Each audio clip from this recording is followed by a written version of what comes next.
what was it like for you when Pete Alonso signed? He is the piece that's missing. This changes the entire dynamic of what the Mets season can be. With Pete Alonso back, this lineup is super, super strong. You look at a lot of the other teams.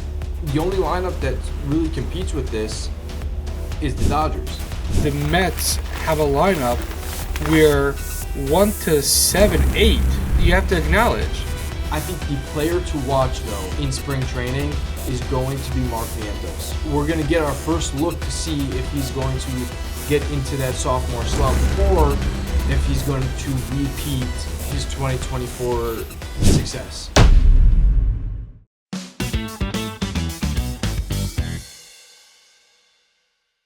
Hello, everybody, and welcome back to the original Mets Guys podcast for episode 11, Super Bowl Sunday. Father, you got that gorgeous Eli Manning jersey on. How are we doing on this fine Sunday afternoon? We're doing well. I'm, of course, representing and repping the Hall of Fame snub of Eli Manning. It happens to be the Hall of Fame. The NFL Hall of Fame is hard to get into, so I'm not incredibly surprised that he didn't get in on the first ballot. He will get in. He will be a Hall of Famer. You cannot spell elite without E-L-I, and Eli Manning will be there. But I figured, it's Super Bowl Sunday. I'm going to represent with the Giants jersey, go blue, even though it's a white away jersey, but you got the picture. I do get the picture. You wore that in 2012 when we beat. I don't know what I'm trying to say here. I just remember you wearing that in 2012. and I wore it in 2007 when they won. I've had this for a long time. A very long time. Anyways, let's hop right into this beautiful Sunday in Chicago. I don't know what the weather's like in New York, but it's gorgeous out here. This is the first podcast where we've recorded it when the sun is out, so that's fun. We've got not so much to talk about, but enough to talk about. We're gonna have some fun discussions here and there. Let's jump right into it. Peter Morgan Alonso, 2 years, $58 million. Scott Boras, 52, 51, 54, 54, something like that. Yeah. Right? 2 years, 58. No, whatever. It doesn't. Who cares? He's back. He's back. He's back. And Steve Cohn and David Stearns won the battle. There's no need for that, the scrub of Kendrick Lamar in the halftime show, even though we should get something more entertaining. But we don't need that hell in the cell between, like you were saying last week, between Steve Cohn and Scott Boras, because we won. How are you liking how do you like the contract? I think it's great. I'll tell you one thing: if he has a year that dictates his need to opt out the contract, then he will not be a Met after next year. But then that'll just open up the door to go after Vladdy, and we'll cross that bridge then. And whoever is the runner-up for Vladdy will go after Pete. But for right now, this year he's a Met, and it's exciting. It's exciting that he's back. I think he was the one piece. We've talked about this for a long time already. He's the one piece that was missing from the lineup. And we've talked about it for 11 episodes. That's how long. Exactly, for 11 episodes.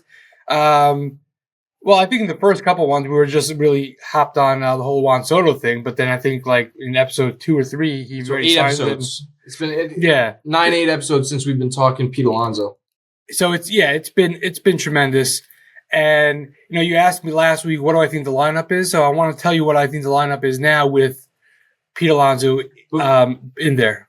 Before we get to that, because I do want to hear what you say, but so when the news broke, I was playing PlayStation. I wasn't on my phone, and all of a sudden, I'm on 2 Mets chats now. So both Mets chats on Instagram and the one I'm on WhatsApp just started blowing up, and my phone started buzzing like crazy. I looked at my phone, and the first thing I see is a tweet reposted by Jeff Passan saying that Pete Alonso and the Mets have come to an agreement, and I ran out of my room. The youngest was playing PlayStation on the couch in the basement. And I was like, let's go. I was all hyped. And he was like, what? So that was funny. What was your reaction? What were you doing? Because when Juan Soto signed, we were in your office together. So Right. what was it like for you when Pete Alonso signed? First of all, you're the one who told me. I didn't. I also didn't know. Well, it's not like I got an alert and I had known before. But when you came upstairs, I was there and you told me, and I was like, all right, good, I got it done. I've told you from the beginning. I didn't see I didn't see a realistic universe that it wasn't that he wouldn't be back with the Mets. I wasn't as confident as I was when it came to Juan Soto, but I thought that he'd be a Met. I didn't think it would be any. I don't think there was any other fit. I don't think there was any other offers. I didn't think that there was any other option. The question was, how long was it going to drag out for? How long did it go? So I was happy and I was relieved that it was done. But I couldn't say I was surprised. But he is the piece that's missing. This changes the entire dynamic of what the Mets season can be. Now, obviously, it could be a flop, which would be a disaster, right? Because we are still the New York Metropolitans. Flop is never out of the question. But I think that this is the piece that is missing in that lineup. It deepens the lineup tremendously, right? It deepens the lineup tremendously. When you think about the other New York team, right, after their 1-2-3, there was really nobody that you had to be afraid of. You had to get through the beginning of their lineup last year in the World Series, right?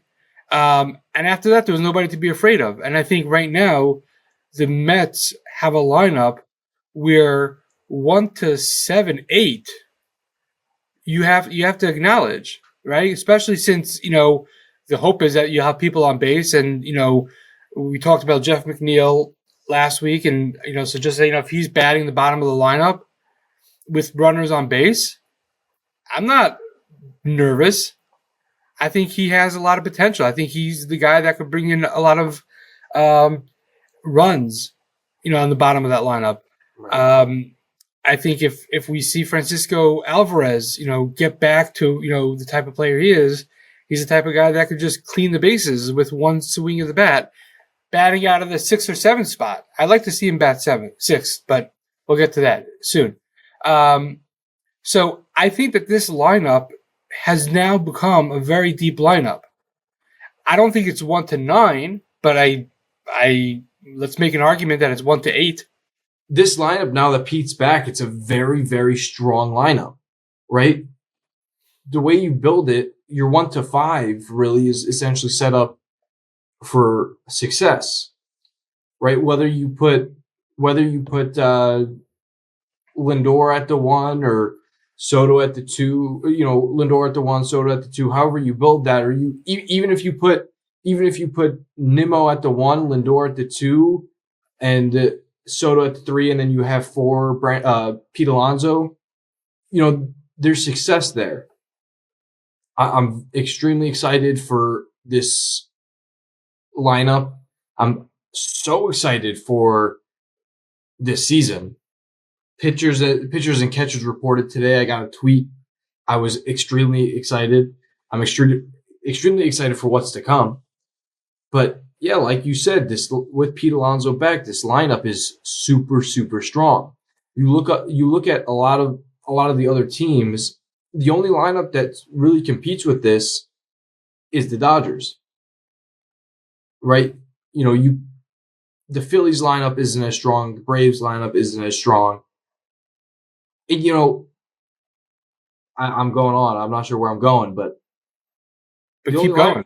The only lineup that really competes is the Dodgers, and that's very, very exciting. Like we talked about last week, is that our bullpen is phenomenal, and we're excited for it. We have a good bullpen for the first time in forever.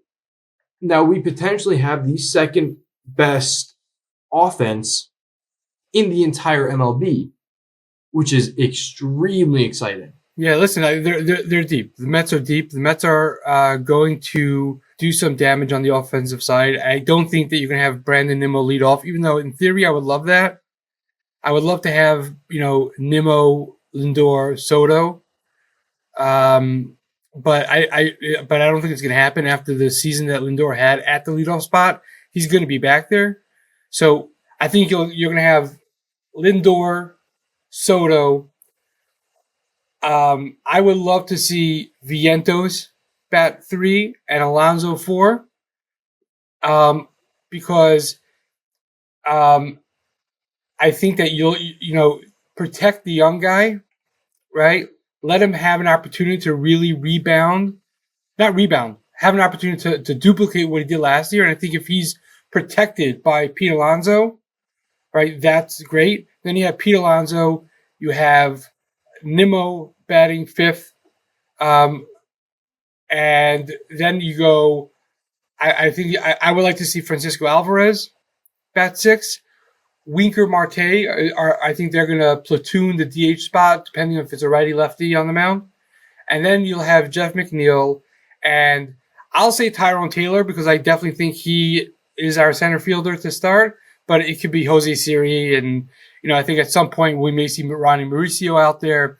But I would say that ninth spot is going to be Tyrone Taylor, Jose Siri, or one of the young guys. But if you just look at that lineup and if you have Jeff McNeil, who if he goes back to slapping the ball and doing what he does well and doesn't try to do the things that he doesn't do well, it's a solid lineup, and I'm excited about that. I think you're right. I think that the pitching is the starting pitching is going to be a little bit of a question mark, which leads us to the idea of the Mets are actually done with their starting rotation. Is there a trade? I think, free agency wise, I don't think there's another pitcher out there to get.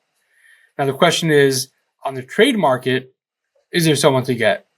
Whether you're talking about Dylan Cease, Michael King, and even if the Mariners are going to consider someone to move someone, whether it's Luis Castillo, which I don't think it's gonna. I think it'll be very hard to move him, or Kirby, or one of those other pitchers that they have out there. That's gonna be the question: is there still a move to make for a starting pitcher? Right, and when you talk about trading for a starting pitcher, the two hot names right now are Dylan Cease and Michael King. Me personally, I'd rather Michael King over Dylan Cease. When you look at Dylan Cease's career, he's really only had one good season outside of that 2022 year with the Sox of the White, where they made the playoffs and they were a great team. Outside of that year, I believe he's only had one other year where he was under that 3.50 ERA. So I would like Michael King over Dylan Cease. So I want to ask you, who do you want, and what does that trade look like? If we're going after Michael King, who do you want? Which between Dylan Cease and Michael King, who do you want, and what is your trade proposal or package? I think Dylan Cease is the guy to get. Michael King, he's good. Whatever. I mean, if the Mets got him, definitely would not be upset. But I think that the guy that the Mets may go after is going to be Dylan Cease. Now, I think he has how many years does he have on his contract? I think he's one more before it's free agency. Yes, he has one more year of control, which would be 2025. Right. So I think because of that, Michael King has a little bit more years of control. Because of that, he will cost less. Right, and knowing the way David Stearns operates, he may be the safer guy for the Mets to go after, right? So I think that I think in a move for Dylan Cease, there is room to move a Starling Marte and Jeff McNeil along with other prospects, and the name Jet Williams comes up all the time, and I think if that's the one pill that we have to swallow for Dylan Cease, I think we're all swallowing that pill. So I think it's going to take, I think the Mets are going to try to put Starling Marte in that deal. But I think it's going to take Jet Williams, maybe Noah McLaren, and who? Was it no McLean? What's the guy's name? Nolan McLean. McLean. McLean, right? Not McLaren. Duh. Hello, idiot. Um, and and maybe another guy like Jesus Baez or some other guy like that. So a good pitching prospect, a good fielding prospect, plus a top tier guy like Jet Williams. If it ends up being Drew Gilbert or Ryan Clifford, I can see that happening also. But I think that the Mets are going to want them to take Starling Marte in that deal also. So I think at the end of the day, I think that's what it's going to take to get him. And I don't think anyone here would be disappointed if that's what it took. If that's how it went down. Definitely not. Either of those guys could be our ace very well. Dylan Cease would definitely be our ace. But yeah, I mean, so I forgot who reported this, but I did see a report saying that the Padres are asking for a Brandon Sproat, Drew Gilbert type of deal, which I don't think the Mets would do ever. Nope. But Sinropa on the live said Marte or McNeil and 2 prospects for Cease, which I think we'd all love. It just depends on who the prospects are. Yeah, listen, I'm not going to give Sproat and or Jet Williams and or Drew Gilbert and or Ryan Clifford, right? I think it's going to be one of those top guys, probably not Sproat, but one of those top guys. You'll have a Noah McLean, Jonah Tong type of, the secondary pitching prospects, which, by the way, Blake Tidwell maybe even. But and then I think you go lower down, and whether it's going to be Marco Vargas or Jesus Baez. We want to throw in a Dom Hamill in that deal, even though I think I like Dom Hamill. I like to see it. No, did he get moved? The Rule 5 draft? I do not remember. It's very possible though. But no, he's still on the Mets. There was another pitcher that for the Mets that was whatever. So someone like that, I think that's what it's going to take. But I would not give 2 of those top prospects. I wouldn't give 2 guys in our top 3 or 4. I give one of them. And I would try not to give up Brandon Sproat because we don't have a lot of pitching depth in our system. Right. Yeah, I mean, I don't think the Mets would give up Brandon Sproat for a 1-year rental and Dylan Cease. And that report makes it very hard for the Mets to make a trade for him. If they want 2 of our top prospects, right? I think Brandon Sproat is either a 1 or 2. Jet Williams might be 1, but that's not going to happen. So it's going to listen. Pulling off trades now is a very difficult thing to do. Looking at the trade deadline, depending on where the Padres are and depending on where the Mets are, maybe there's a higher possibility to make a trade. But I do believe that that Michael King only has 2 years left on his contract, so I don't think that you can rule him out. Although didn't he just, unless I'm wrong, I think he just signed a 1-year contract with the Padres. Yeah, it may have been arbitration deal, but what I think it's going to be, but I think you could see Michael King, but I think it's going to cost more for him than it will for Dylan Cease. And I think for Dylan Cease, you're not going to get that much less of a pitcher than so why not just go after Dylan Cease for 1 year of control? Right. I mean, listen, I'm not a GM. Right. That's what I was about to say. I mean, your favorite thing to do in your free time is to create is take over the worst team in baseball and build them up. So, you GM with that. Anyways, this is going to be a shorter episode. If it's 25 minutes, it's 25 minutes. But, with spring training coming on within the next couple of weeks, I want to ask you, let me take a couple steps back. when the season and spring training starts, we're going to start a segment on our show called Player of the Week, right? Yes. So it's going to be one of the newer things that we bring on. You're going to see a lot of new things that we bring on once the season and spring training games start. Um, so this is just one of them that I'm excited to announce and bring, and I want to bring it now a little bit. So I want to ask you, with spring training, especially with the prospects, who do you see, prosper and have a really good spring training?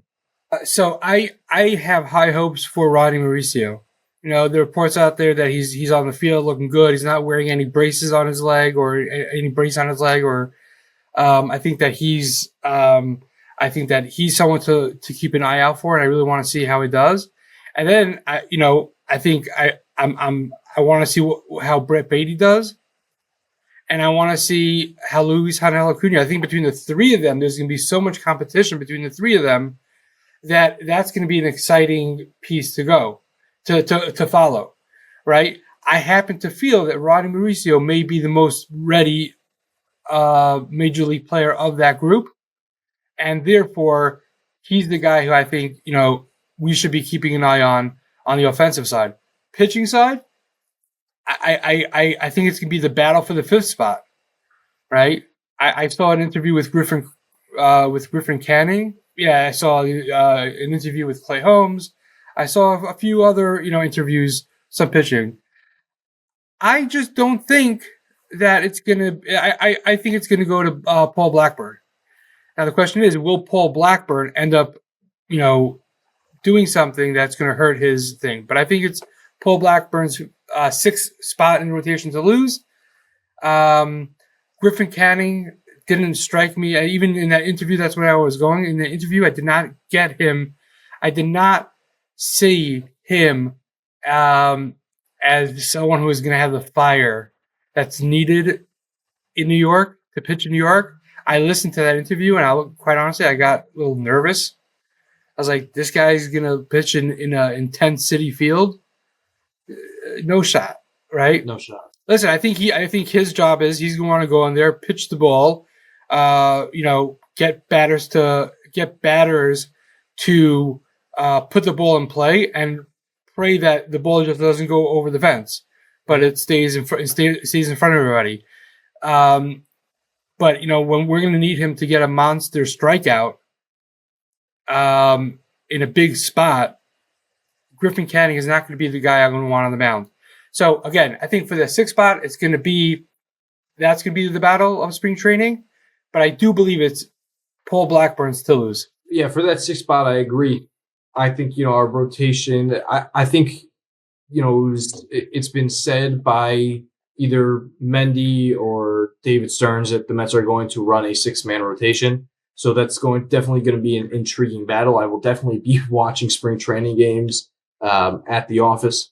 I'm really looking forward to seeing how Brandon Sproat pitches in spring training. He's going to be facing some major league talent out there. I think if he proves himself, then we'll get to see him pitch in the big leagues this year. So he's a guy I'm really looking forward to watching pitch in spring training. On the offensive side, you said it. I mean, Beatty's an interesting guy to watch, right? We're gonna see if he can make the roster. I think Luis Acuna also is going to be very interesting to watch. We saw a small sample size of him, and he did really well. That's the truth. He did really well. Spring training, can he keep it up, right? So. And then you mentioned Rodney Mauricio. I hope he's ready to go spring training. I don't know how confident the Mets are in him. I don't know what the Mets' confidence level is in him being able to play come spring training. But if he's able to play spring training, I'm extremely excited to see him play also. I think the player to watch, though, in spring training is going to be Mark Vientos, right? We're going to get our first look to see if he's going to get into that sophomore slump or if he's going to repeat his 2024 success. So I think he's going to be the player to watch. And then, obviously getting to see Juan Soto in a Mets uniform for the first time is going to be super exciting. Getting to see all the guys back together, Francisco Lindor, Pete Alonso, Brandon Nimmo, all those guys, is going to be super exciting. I put something on my personal story that I'm genuinely more excited for spring training than the Super Bowl. I don't know if it's the same for you. I'm assuming it's the same for you, but I wouldn't go that far. I mean, listen, the Super Bowl is it's just like a national holiday type of thing. So I'm excited for that. And for that standpoint, I'm probably more excited for the wings that we have than the actual game, especially since I hate the Eagles. But I am excited for the Super Bowl. I don't think I'm more excited for spring training than the Super Bowl, but the minute the clock strikes zero, the game clock strikes zero on the Super Bowl, I'm in baseball go mode. I'm going to be in baseball go mode. That's it. I have been in baseball go mode since the last out of the NLCS. Yeah. I have not exited that stage. Listen, I know we're coming up on the 2025 season, but I think it's proper to reminisce a little bit about the 2024 season and about how special that was to watch. You said it last week when I asked you rate these seasons. You got to watch it with, all your boys, and I got to watch it with, my two younger brothers and obviously my father. You are my father. I don't know if you knew this, but this guy. Yeah. So 2024 was special.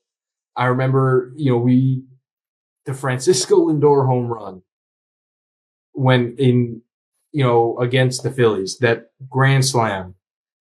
I remember that being hit. I remember we all went nuts. I remember the guy under me started running up and down the stairs. It was insane. And I just hope that 2025 can bring the same excitement. Listen, I think our expectation level is a lot higher than it was last year, right? Even though I was not excited for 24 because I thought that 23 was the anomaly. I thought 2023 was the season that went out of whack, but the Mets had a good team. I don't think we realized how good their pitching would be, right? That was the big question mark, but I think that this year there's just gonna be a little bit higher expectations. There's gonna be a lot of movement and excitement to go. But let's hopefully the Mets come out swinging the bat and swinging their arms and throwing fastballs and ghost forks past the batters, and we get off to a start that is not reminiscent of 24.